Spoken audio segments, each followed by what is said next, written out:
ఏడుకొండలవాడ వెంకటరమణ గోవింద గోవింద ఏడుకొండలవాడ వెంకటరమణ గోవింద గోవింద ఏడుకొండలవాడ వెంకటరమణ గోవింద గోవింద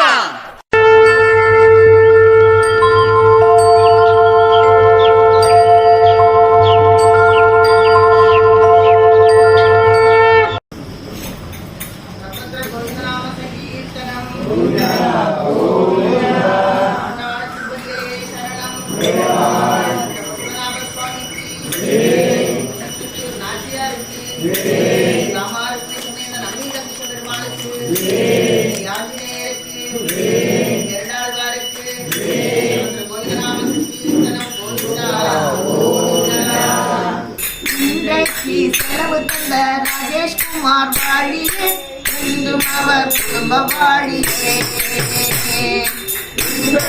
செலவு தந்த ராஜேஷ் குமார் வாழியே இன்றும் அவர் குடும்ப வாழியே செலவு தந்த பிரதீப் வாழியே இன்றும் அவர் குடும்ப வாழியே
பல்லாண்டு பல்லாயிரத்தாண்டு பல கோடி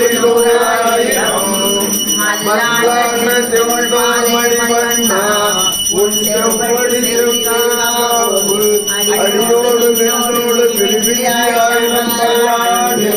வழிவாணி பலமாவின் தந்தையும் பல்லாண்டு வழிவாத்தோடி வளர்ந்துடன் தொடர் ஆடியும் பல்லாண்டு வடக்கோட்டு வணக்கம் வாழ்த்து சந்தியும் பல்லாண்டு திருவாய் பிள்ளை மாநகவால் வாழும் மணவாளன் மாதன் திருவாய் பிள்ளை மாநிலத்தோர் செய்தாமரை தாயை வாழியே வேலை வாழி திருநாட்டி வாழியே தூயமாகும் ஊரும் வாழியே சுந்தர திருத்தோழினை வாழியே கைது வேண்டிய முக்கோரும் வாழியே கருணை பொங்கிய கண்ணினை வாழியே பொய்யில்லாத மணவாள மாமுனி புண்ணிவாழி புகழாடி வாழியே அடியார் வாழ அரங்கர்கள் வாழ கடகோபன் தன் தமிழ் நூல் வாழ கடல் சூழ்ந்த மண்ணுலகம் வாழ மணவாள மாமுனே இன்னும் ஒரு நூற்றாண்டு இதும் என்னை போல் பிழைத்திருப்பார்களோ உன்னை போல் பிழைத்திருப்பார் வல்லார்களோ அனைத்துக்கெல்லாம் வாழவிருந்த ஏகாந்த மாமுனிவன் ஏழேன் அடியேன் ராமானுஜதாசா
இன்றைக்கு ஆண்டாள் நாச்சியார் அருளிய பாசுரம் என்ன அப்படிங்கிறத நம்ம பார்ப்போம். அதற்கு பிறகு அதனுடைய தாத்பரியம் என்ன அப்படிங்கிறத பார்ப்போம்.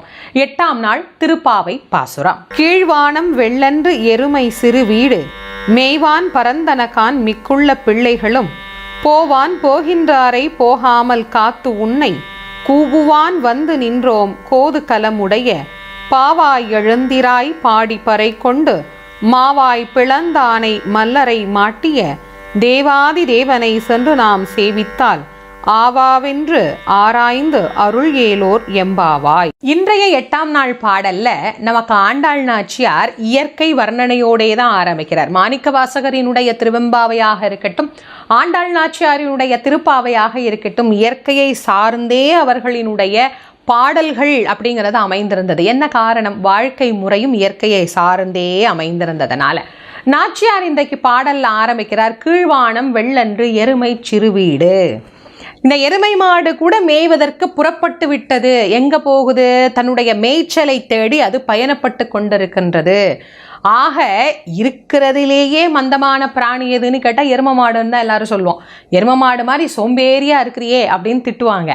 அந்த எருமையே கிளம்பிருச்சு அப்படின்னு சொல்றார். எருமையே கிளம்பிருச்சுன்னா என்ன அர்த்தம்? நீ இன்னும் கிளம்பாம இருக்கிறியே, எல்லாம் போயாச்சு. எல்லாரும் எங்க போறாங்க? நீராட போறாங்க. சரி, போய் தனியாக குளிக்க வேண்டியது தானே. அதை விட்டுட்டு ஏன் எல்லாரையும் வந்து வா வா வா வா வா வான்னு கூப்பிடுற அப்படின்னா, அவர் குளிக்கிறதுக்காக கூப்பிடுறார். கிருஷ்ணன் என்கின்ற அருள் நதியில் நீராடுவதற்கு அழைக்கின்றார். அப்போ அதனுடைய சிறப்புகளை சொல்லணும்ல. அதனால இந்த பாடல்ல சொல்றார், கேசியை மாய்த்தவன் மல்லனை மாய்த்தவன் மிகப்பெரிய பலசாலி வீர தீர பராக்கிரமசாலி. அப்பேற்பட்ட அந்த கிருஷ்ணனுடைய பெருமையை சொன்னா ஆன்னு உயிரினங்கள்லாம் மகிழ்ச்சி அடைந்து கேட்குமே. அதை கேட்காம நீ இப்படி தூங்கிட்டு இருக்கிறியே, என்னம்மா நீனு, சீக்கிரமா எழுந்து வா, சீக்கிரமா போய் அந்த கிருஷ்ணரை நாம வழிபாடு பண்ணணும் அப்படின்னு நாச்சியார் ரொம்ப ஆதங்கத்தோட அந்த பெண்ணை எழுப்புவதா இந்த பாடல் அமைந்திருக்கிறது. இப்படித்தான் ஒவ்வொரு பாடல்லையும் அன்றைய கருத்தோடு சேர்த்து கிருஷ்ணரினுடைய சிறப்புகளையும் நமக்கு சொல்லுகின்றார். இதை நாம படிக்கும் போது அந்த வரலாறுகளையும் சேர்த்து நாம் தெரிந்து கொள்ளக்கூடிய ஒரு அற்புதமான நிலை அப்படிங்கிறது நமக்கு அமைகிறது.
பிடிச்சுக்கோ.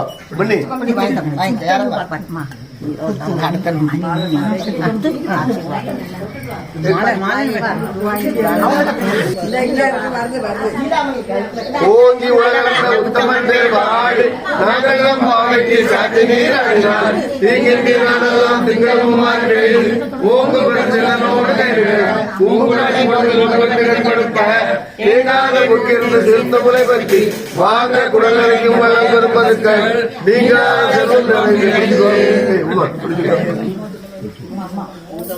நாராயணா வெனட்டி பக்கம்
Thank you.